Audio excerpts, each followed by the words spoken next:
c'est Sébastien Pantin, je suis conseiller au GDA de Châtillon-Coligny et à l'initiative de ses adhérents, j'ai monté une formation consacrée à la thématique de l'agriculture de conservation. 4 jours donc, de formation consécutive, la première étant consacrée en fait à la visite du GI2E Magellan, qui est basé dans la Nièvre. L'idée était là en fait d'aller rencontrer des gens qui avaient un peu de recul sur cette technique d'agriculture. On a ensuite fait la rencontre d'Hubert Charpentier qui, lors d'une première journée, nous a fait part de ses expériences en fait, tout au long d'une journée en salle. Une deuxième journée à la suite de ça a été consacrée à la visite de la ferme d'Hubert Charpentier, pour là un peu se rendre compte de la réalité du terrain. Et la dernière journée a été consacrée à un atelier de co-construction sur l'agriculture de conservation. Donc Justin Guyard, je suis conseiller à Chaux d'agriculture et je suis spécialisé dans l'agriculture de conservation. J'anime 2 groupes au niveau du Loiret, donc un au niveau de Gien et l'autre au niveau de Tigy.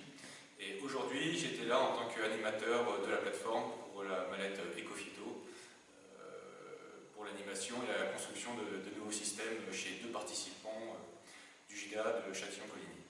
La thématique de cette formation étant l'agriculture de conservation, on peut se demander, mais qu'est-ce que l'agriculture de conservation? Alors du coup, Justin, est-ce que tu peux nous en dire 2 mots? Mais oui, Sébastien, je peux t'en dire 2 mots. Donc l'agriculture de conservation, c'est assez simple. Donc c'est le fait de ne plus travailler son sol et d'essayer de le couvrir le plus longtemps possible dans l'année. Maintenant, je vous propose de vous montrer quelques images de ce qu'a donné cette formation.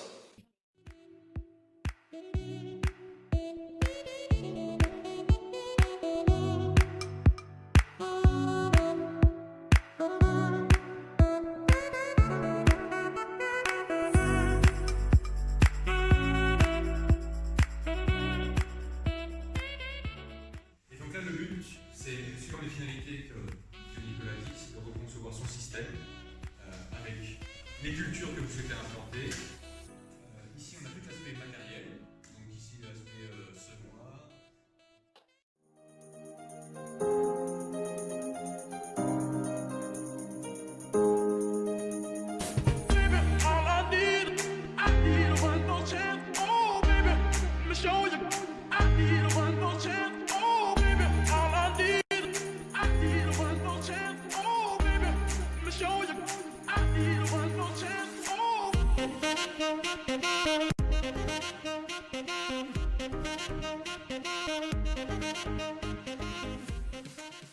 Donc suite à l'impulsion qu'a donné ces 4 jours de formation, les 2 participants dont on avait pris l'exemple pour l'atelier de co-construction ont implanté des parcelles en semi-direct. Également d'autres participants vont sûrement mettre en place des expérimentations chez eux, ce qui pourra donner lieu à différents tours de plaine lors de la prochaine campagne.